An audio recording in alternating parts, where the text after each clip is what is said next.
37 ଲକ୍ଷ ଟଙ୍କାର ଋଣ ଜାଲିଆତି ପ୍ରେସମିଟ୍ରେ ସୂଚନା ଦେଲେ ଆନନ୍ଦପୁର ଏସ୍ଡିପିଓ। ଏକ ଘରୋଇ ଫାଇନାନ୍ସ କମ୍ପାନୀରୁ ଋଣ କରାଇଦେବା ନାମରେ ପ୍ରାୟ 37 ଲକ୍ଷରୁ ଅଧିକ ଟଙ୍କା ହଡପ କରିବା ଅଭିଯୋଗରେ ଘସିପୁରା ପୋଲିସ 2 ଜଣ ଅଭିଯୁକ୍ତଙ୍କୁ ଗିରଫ କରିବାରେ ସଫଳ ହୋଇଛି। ଗିରଫ ଅଭିଯୁକ୍ତମାନେ ହେଲେ ଭଦ୍ରକ ଅଞ୍ଚଳର ତଥା ଭାରତ ଫାଇନାନ୍ସ କମ୍ପାନୀର ପୂର୍ବତନ ଶାଖା ପରିଚାଳକ ପବିତ୍ର ମୋହନ ଦାସ ଏବଂ ନନ୍ଦିପଦା ଥାନା ଅଞ୍ଚଳର ସୁନିଲ କୁମାର ଜେନା।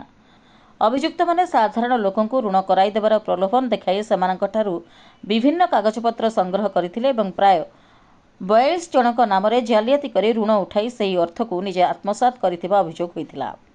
ଏହି ଘଟଣାରେ ଭାରତ ଫାଇନାନ୍ସ ଲିମିଟେଡର ଶାଳପଡ଼ା ଶାଖା ପରିଚାଳକ ଦେବାଶିଷ ମହାନ୍ତିଙ୍କ ଅଭିଯୋଗ ଆଧାରରେ ଥାନାରେ ମାମଲା ରୁଜୁ ହୋଇଥିଲା।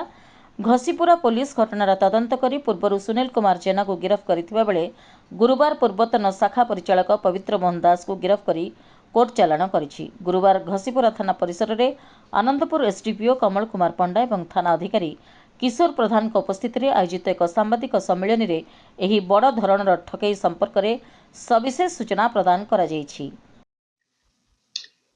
ଦେଖନ୍ତୁ ଆଜି 10/2/2026 ଦିନ ଘସିପୁରା ଥାନାରେ Debashish Mohanty manager Bharat financial inclusion limited Shalpada ବ୍ରାଞ୍ଚରୁ ସେ ଆସି ଘସିପୁରା ଥାନାରେ ଗୋଟେ ରିପୋର୍ଟ କରିଥିଲେ।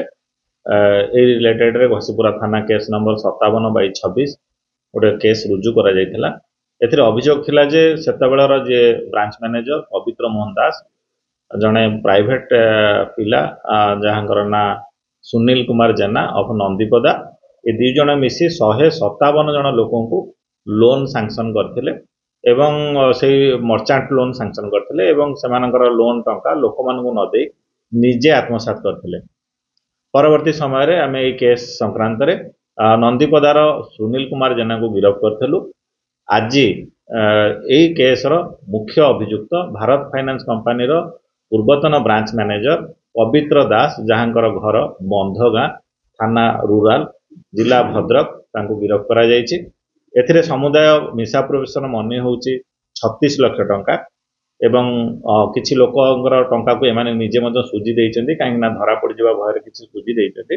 ତଥାପି 46 ଲୋକଙ୍କର ବର୍ତ୍ତମାନ ଲୋନ୍ ଟଙ୍କା ଯାହାର ମୂଲ୍ୟ ଯାହାର ଆନୁମାନିକ ପରିମାଣ 36 ଲକ୍ଷ ଟଙ୍କା ହେବ ତାକୁ ସେ ମିସାପ୍ରୋପୋର୍ସନ କରିଛନ୍ତି।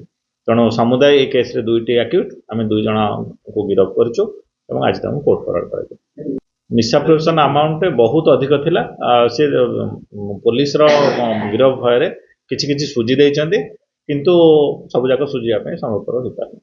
ଦେଖନ୍ତୁ ଏଇ ଘଟଣା 2024 ମସିହାର ଏବଂ ଭାରତ ଫାଇନାନ୍ସ କମ୍ପାନୀ ଆସି ବହୁତ ପରେ ରିପୋର୍ଟ କରିଛନ୍ତି 2026ରେ।